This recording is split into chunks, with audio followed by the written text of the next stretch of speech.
Hey, vinyl community, it's Mazzy here, and we're doing another.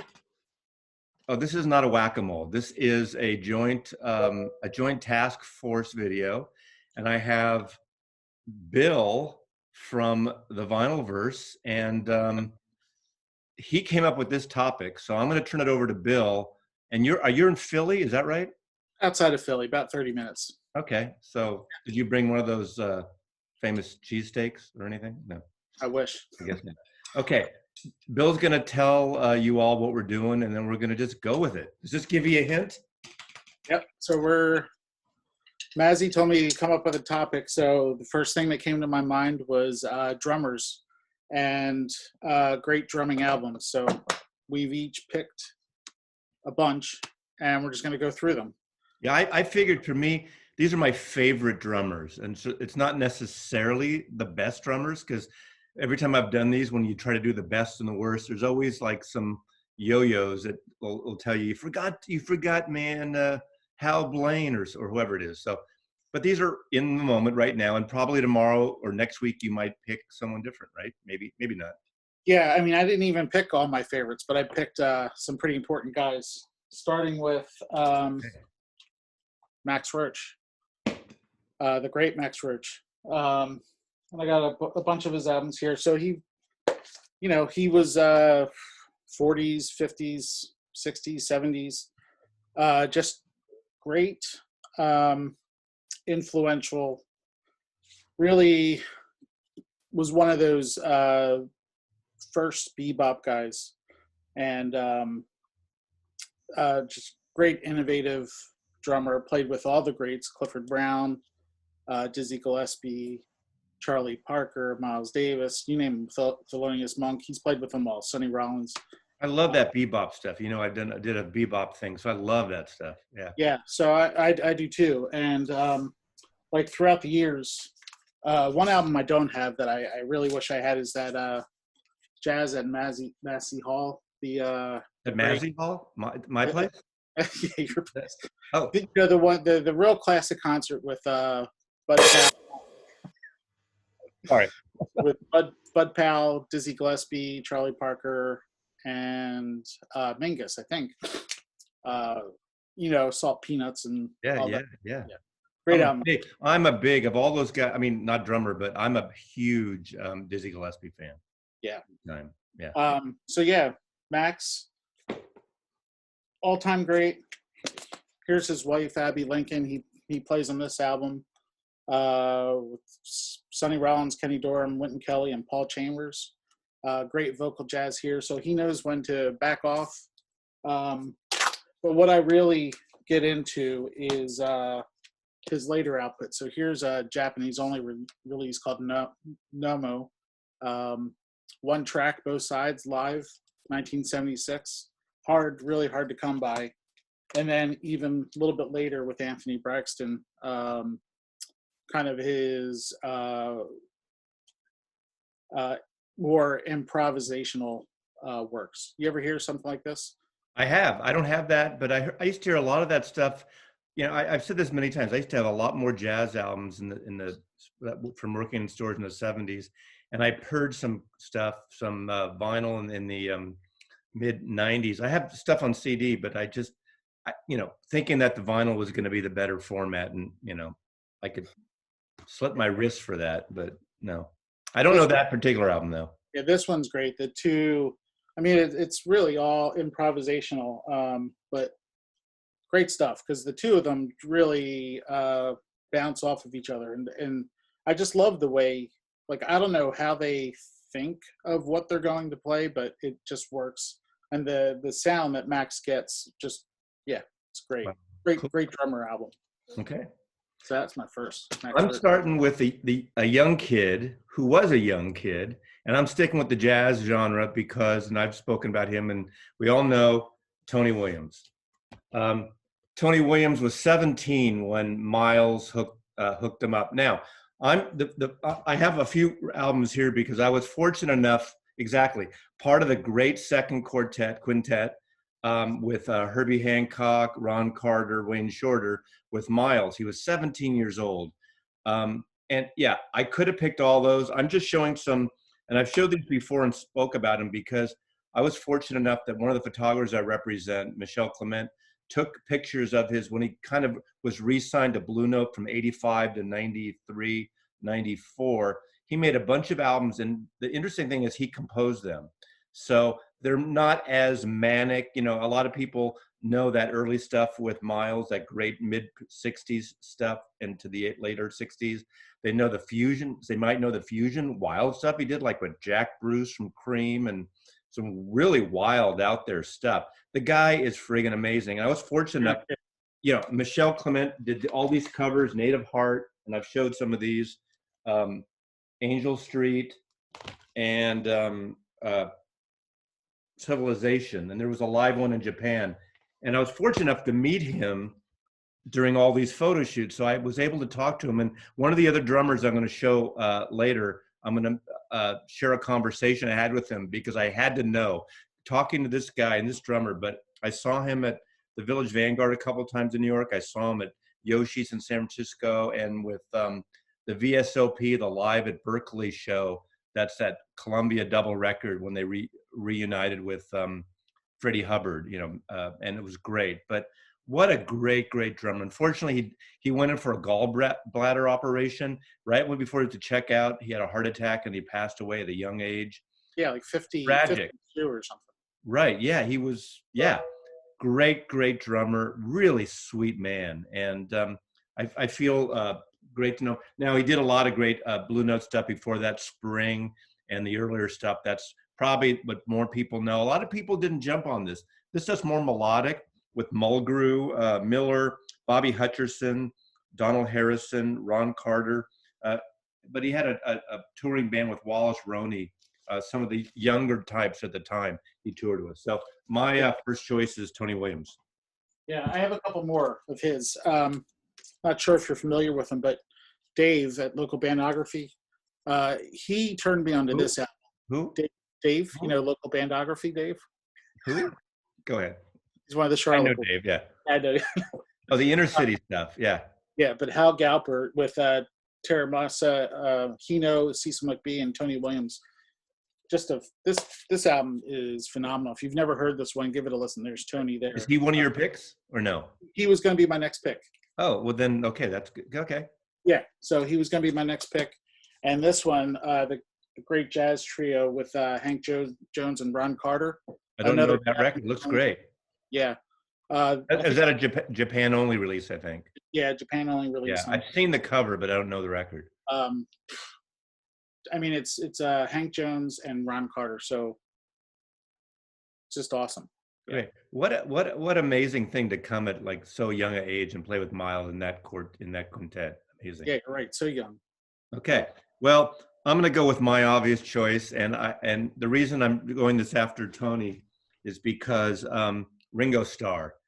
Ringo Starr gets a lot of flack from people. In fact, the running joke is, you know, was Ringo Starr a great drummer? And the answer to the joke is he wasn't even the greatest drummer in the Beatles, you know, because McCartney plays drums on Back in the USSR and a few other songs. Anyway, 3 tracks, especially what he considered his best thing, Rain, the single Rain. The drumming on Rain is friggin' amazing. The drumming on Tomorrow Never Knows on Revolver. And I think all over this album, but on Day in the Life, the fills he does things that other drummers don't do. And the reason I mentioned that a little while ago, I actually, one night we were out and I was asking Tony Williams. I wanted to know, I had to, you know, and I felt a little weird. And I said, I got to ask you about Ringo Starr, Tony Williams, first of all, loved the Beatles. And he loved Ringo's playing. I mean, Ringo's not one of these dynamos like Tony. Yeah. And you know, a good musician realizes the talent someone gives. And Tony Williams talked about Ringo like he just thought he did things that people did not think about. The way he, you know, did his fills and things with the Beatles. He was the perfect drummer for the Beatles.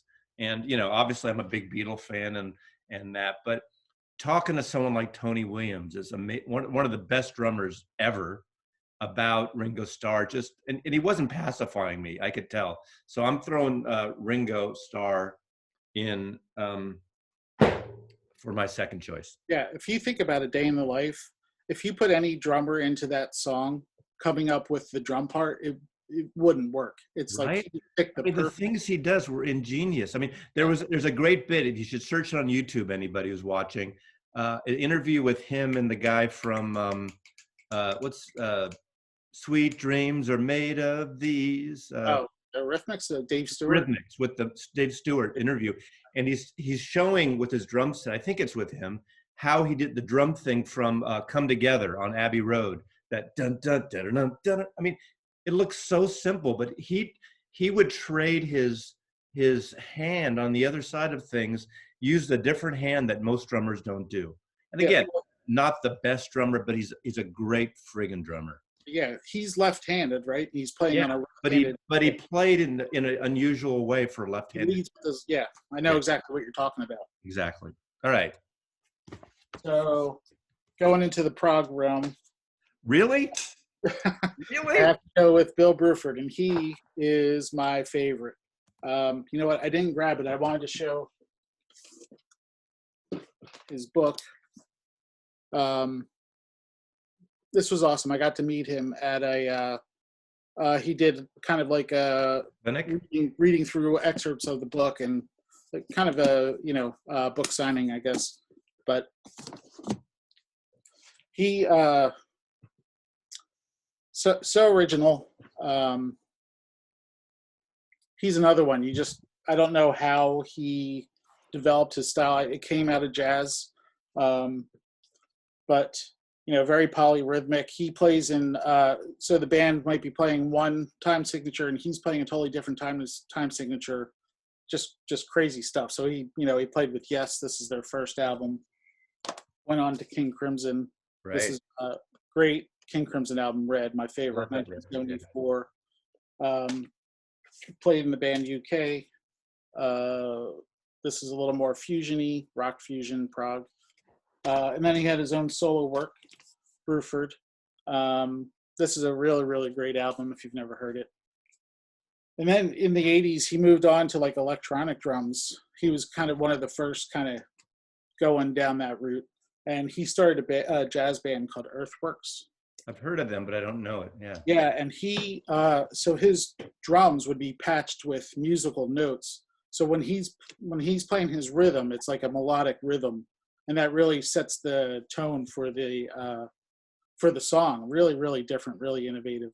But yeah, he's my absolute favorite drummer. I purposely didn't pick any prog drummers for this because working with you, I probably might have if I wasn't doing this with you, but I let you do the honors. Okay, my next drummer to me is one of the wildest, wackiest rock and roll drummers, and we share the same birthday. But that's not why I picked him. But I'm going with Keith Moon.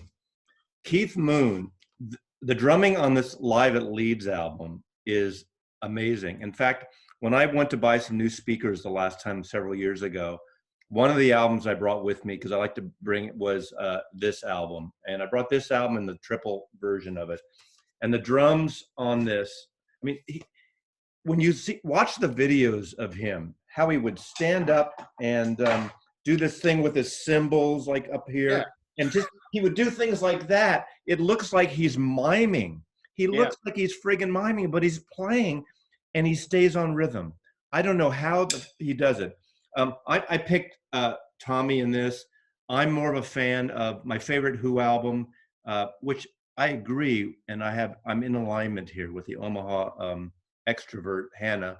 We both like the Who Sell Out. That's our favorite Who's album. Most people like the later, the Who's Next, which I love that record. But his record on this is great. His drumming on obviously his drumming is always great. Yeah. Crazy whacked out guy.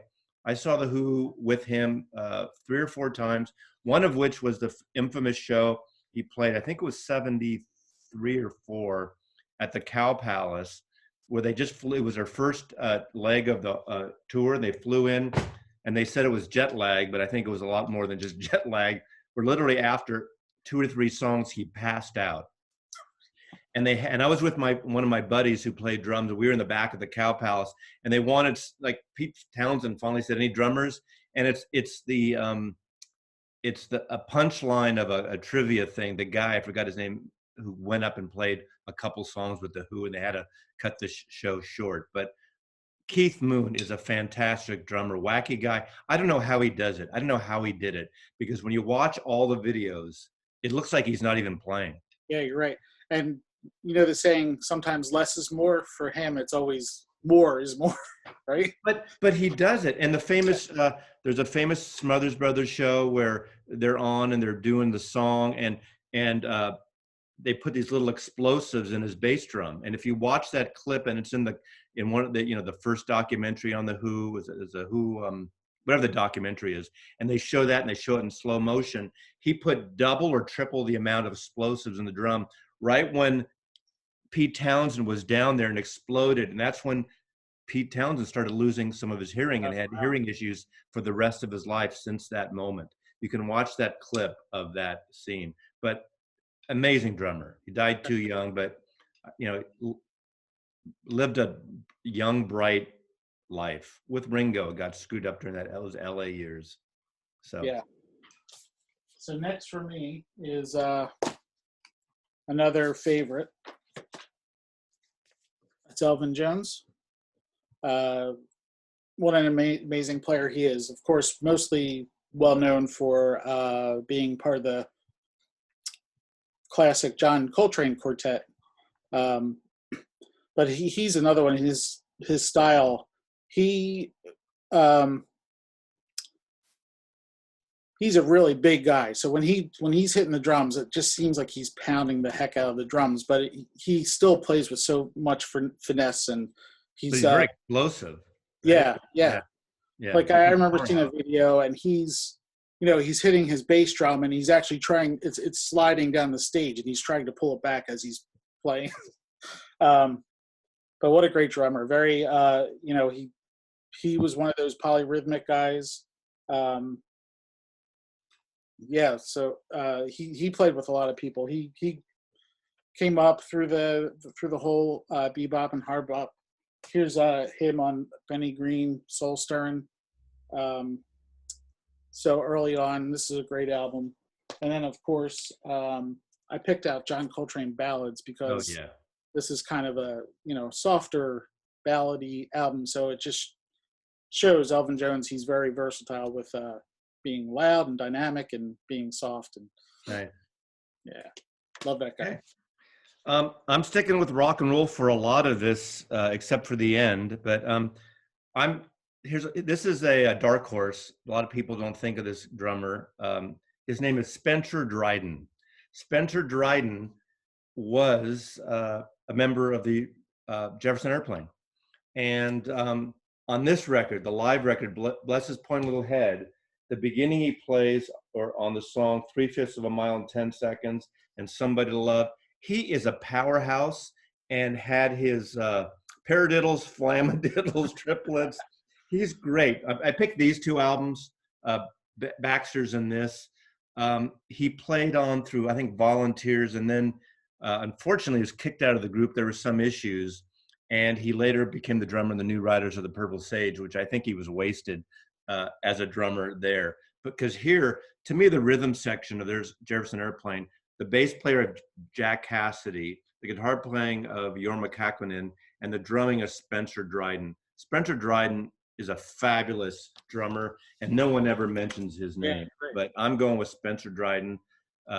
He just died like about 5-6 years ago in Petaluma, California. But great drummer.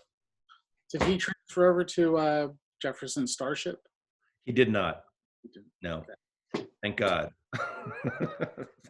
I'm not a Jefferson Starship. Well, anyway, that's another story. Yeah. So next, I wanted to somehow feature the drummers that Frank Zappa used over the years. He always had such crazy good drummers, exactly. Well, and how would you keep up with Frank Zappa and just his time signature changes, his arrangements? Yeah, and he'd put them on the spot, out of the blue, just change what the plan was, right? And Buzzio, what's his name? yeah, so Terry Bozzio, Ansley Dunbar, Right. even in later years, Chad Wackerman and Vinny Colaiuta. But I went with this album here, Zappa and the Mothers, Roxy and Elsewhere. This is 2 drummers, so Ralph Humphreys and Chester Thompson. And what a great duo they made. So Chester Thompson, Genesis connection, because he toured with Genesis for many years. He just really finds the groove, and Ralph Humphreys is more of a driving drummer, and but the two of them work really well together, and dual drums work so good with this music. And like you said, Zappa, he's always very demanding with time changes. I can imagine. It's like playing with Robert Fripp in a way, but even more so maybe. Yeah. So that was my next pick. I don't know if there's pictures. Hard to pick them out there, but they're up there. So right. Ralph Humphreys and Chester Thompson. Okay. Well, that's perfect because my next pick are 3 drummers, but I'm throwing them together. So this is where I cheat because I'm my favorite all-time 3 studio drummers who also went on tour and played with musicians at the time. But I'm going to throw them together. One is primarily in the 60s into the 70s, obviously, and beyond. And the other 2 are major players in the late 60s, mostly to the 70s. But one of them I'm going to throw in here, Hal Blaine. Hal Blaine, part of the Wrecking Crew. You going to bring Hal Blaine in here? Yeah.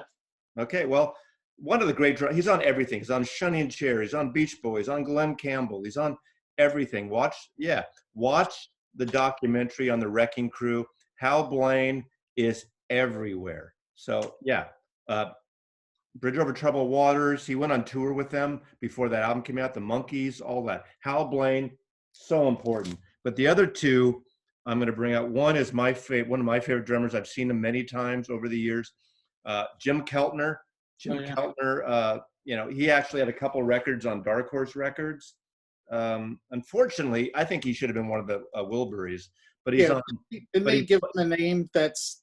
Yeah, there is a name, and I forgot which name he is. In fact, also on one of the early George Harrison records, there's an address for the Jim Keltner fan club in Hollywood that George Harrison did. He's the only drummer, aside from Ringo, as far as I know, that played on all Beatles records, solo records, at one point or another, from McCartney, mostly Harrison and Ringo. Great drummer. He played with the Wilburys. He played with Ry Cooder on the A Little Village thing with Nick Lowe at toured. I saw him there. Great drummer. And the other one is Jim Gordon, the tempestuous Jim Gordon, who plays on this record, plays on Layla, Derek and the Dominoes. I think he actually plays the piano bit on the Layla outro thing, which is friggin' amazing. I had no idea about that. Great drummer. On tour with Joe Cocker, Mad Dogs and Englishmen, an amazing rock and roll drummer, schizophrenic, and eventually killed his mother and has been in prison. I don't know if he ever got out yet, but I think it was in the 80s or something. He hacked his mother to death.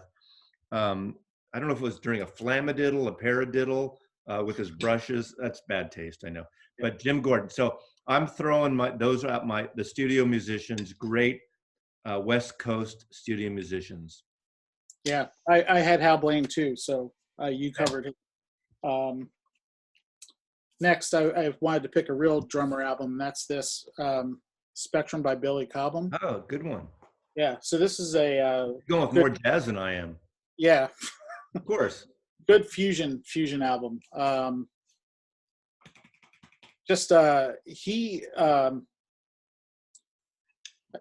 He was one of those pioneers of fusion. He started out, well, I don't know if he started out, but he played with the Mahavishnu Orchestra. So, he was with John McLaughlin and really started with all that fusion-y stuff. But this album, just front to back, it's just awesome. But song Stratus is totally crazy good drumming. He does these fills that he's like Ringo. I don't know how you think of these fills. Is Just fusiony stuff a technical term for that type of music? Fusiony stuff? yeah, fusiony stuff. Fusiony stuff. So FS, we call it. Okay. yeah, so I can't keep serious, you know, Bill. You know me by yeah, I know. okay. But So yeah. yeah, great album. Anyone who's watching, if you've never heard this album, this is a really good one to have. He is so like quick. He's a Yeah, quick. I don't know how you call it, but yeah. yeah, because he has, he's just surrounded by drums, and Right. yeah, he can circle the drums like, yeah, so quick. Okay. So great album, Billy Cobham. Okay, I'm starting my next one. I'm showing three little picks, but all of a sudden this guy and this band got famous because of one friggin' song in Woodstock, and that's Michael Shrieve from Santana. When he played that version of Soul Sacrifice, and especially at the end when he's doing the drum solos and the triple screen thing. Michael Shrieve, I think, was again 17, 18 Yeah, right. when he joined that. He used to live in our neighborhood for a while in San Francisco. He used to be one of the guys that came to our store in the 70s. Obviously, this record, where I first got introduced to him, Abraxas, which I'm not showing, but this, and then he got into some jazzy fusion stuff. And this is a great record that it's really him and Carlos that pushed this into the jazz fusion a little bit, but a little ambient. But this, as popular as this was, a lot of people did not get this album when it came out. They wanted Oyo Como Va. After the first three records, the band dissipated somewhat and it was different. But Michael Shrieve is a big part of this. He's up in Seattle. He's been up here for 30 years. And the last one I want to include is this great record, Santana Lotus. Oh, wow. This originally came out only as a Japanese import in the 70s, recorded on the Caravanserai tour in Japan.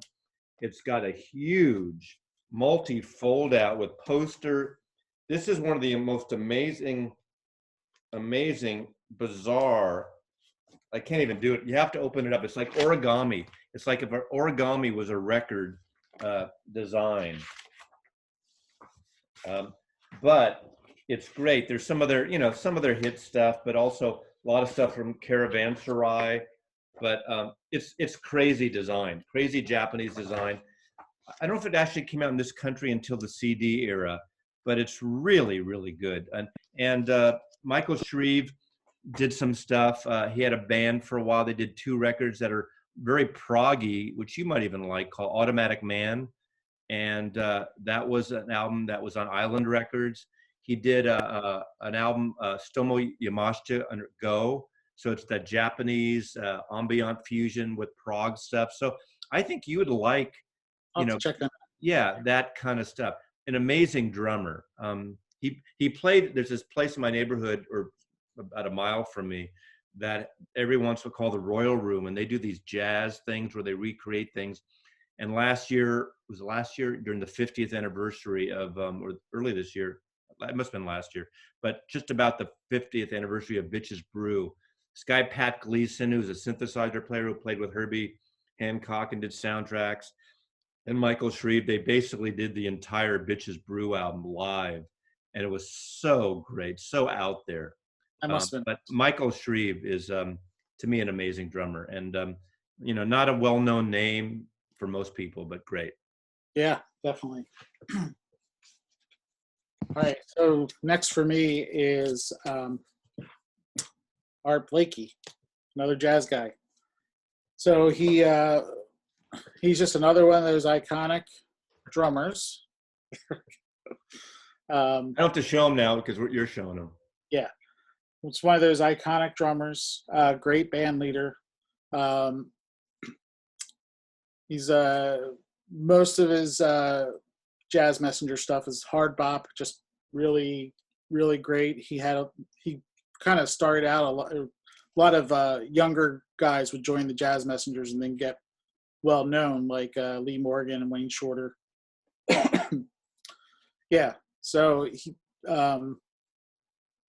he's another one who played with everyone, played with Miles, and you name it, he's played with them. You know what's great about him? To me, he's like a jazz version of John Mayall, where he was such a great talent scout, and so many great artists came through his. You know, John Mayall had Mick Fleetwood and Eric Clapton and Yeah. all these people. Blakey was like that. Tina Brooks, Yeah. yep. Lee Yeah. Morgan, Wayne Shorter, Cedar Walton, Freddie Hubbard. Yeah, he's played with everybody. Yeah. And yeah. I mean, his album Moanin' is one of the all-time top jazz albums. If you look on any best jazz album list, that'll be up there. I almost pulled that one, but I wanted something a little different. Yeah. Same here. Great record. Great. I mean, again, great talent scout, but a great record, and let his musicians do their thing. And he wasn't just about solos, these guys, but it was great. Right. Yeah. Love Art Blakey. Well, I can't do rock and roll drummers and fusion. I mean, he's not really a fusion drummer, but coming from a great drum thing without doing another volatile guy, Ginger Baker. Right? Yeah. I'm showing this because the Live in Winterland stuff to me is great. Yeah. No, any record you pick of his is great. Yeah. Wheels of Fire, Winterland, Blind Faith, Declares War. I don't have that album anymore. Ginger Baker, is it Declares War? I think that's what it is. I'm going to show this one because I actually went to see the second of these 5 shows at the Royal Albert Hall in 2005. So I had to go see Cream, and I had mileage, and a friend of my buddy and I went for a week to London and had mileage, and I saw that show. They were great, and I'm not going to take it away from them, but when you compared the music on here to Wheels on Fire, they've slowed down. They're in their 70s or 60s. They're slower. And a lot of people were upset because Eric Clapton used Stratocaster instead of his Cream SG, but whatever. But great record. Again, Wheels of Fire for live is better than this, but really, really cool. So Ginger Baker, you got to mention Ginger Baker. Yeah, awesome. So that was my next pick, but I purposely didn't pull out my last pick. So I'm going to do that now.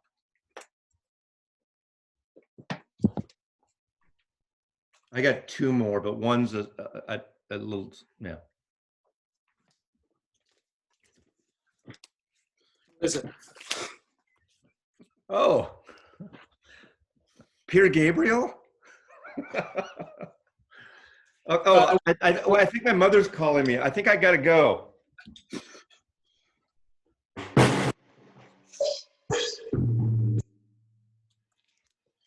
So this was originally going to be 5 drummers.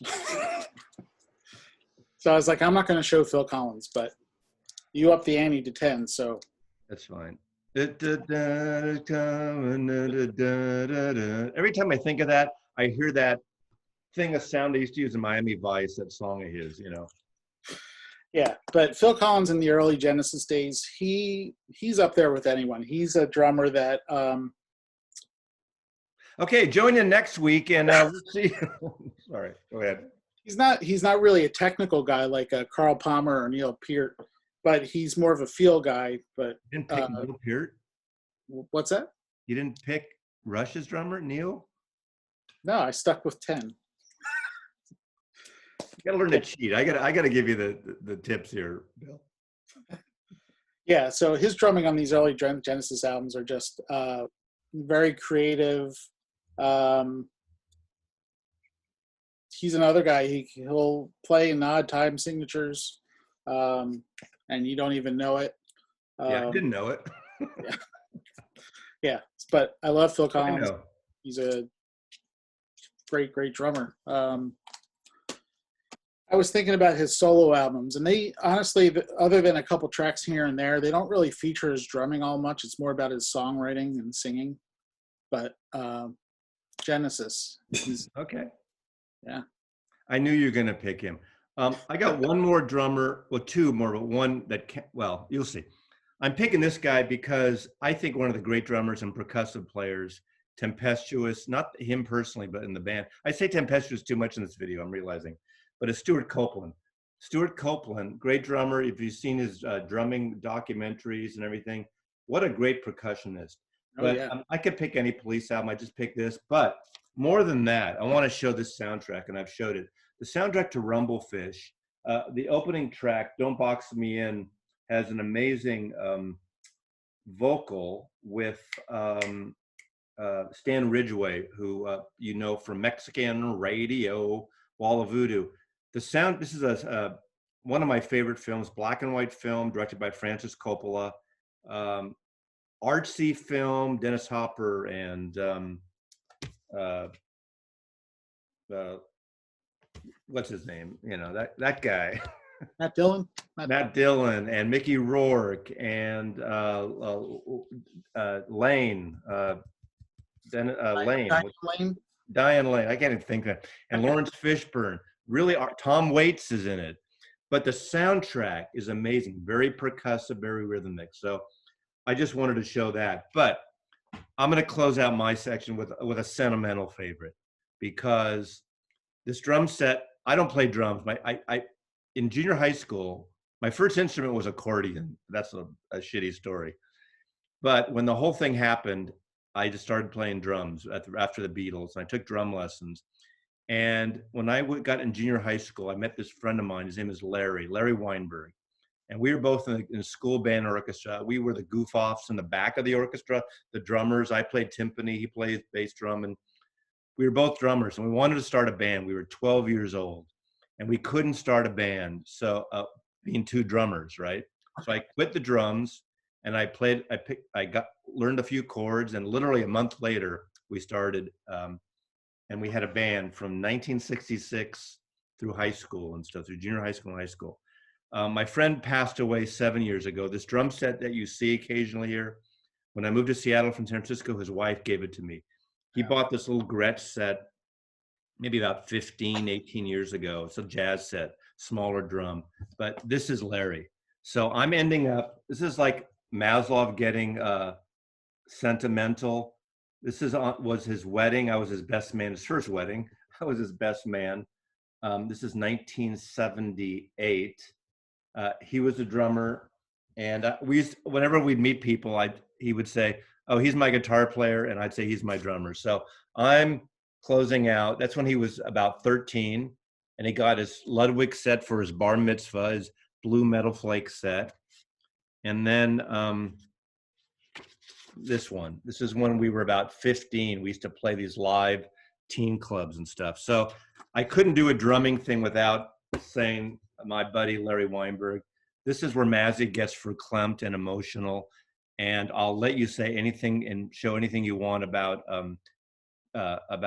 Phil Collins, because you allowed me to show this. So No, that's I was going to say, I remember you showing that stuff before, and that is really touching. Yeah, it is. I mean, you know, when you said drummer, yeah. I mean, Larry was a great drummer. Was he like any of these guys? Probably not. But we played together. We knew each other. It's like, I realized when musicians, and I'm a shitty musician, but I like playing and jamming. But when you play with someone, you kind of learn where they're going to go. Or if you don't, you're surprised. You follow them, and then they follow you. And you know, that's why I can't even imagine these guys playing with Zappa, or these guys playing with, you know, King Crimson. And you know, another one I should have picked was in Pink Floyd was another one. You know. Yeah. Nick Mason, right? Yeah. Mason. Yep. So, any last words, Bill? No, I had a lot of fun doing this. Thanks for inviting me. Yeah. Appreciate it. This will be posted on Friday. Okay. And I will email you when it's up. But thanks, Vinyl Community, and everyone else that's watching. I'll put a link. Did you see this? I have one of those. He sent me one last with the hat. I didn't bring it. I'll post a link to Bill's Vinylverse channel. He's into prog, a lot into jazz. You got to watch his stuff. Great guy. He used to be the nicest guy in the VC, but I think we have a couple new nice guys that have joined the vinyl. Nice guys in the VC, and nice women too. Yeah, it's a fun group. So, I think I'm gonna be with Dave next, Local Bandography next week. That'll be a riot. Anyway, thanks again, and Thank Mazzy you. loves you. As he loves you. Okay, take care. Bye, everyone. Take care. Thanks. Bye.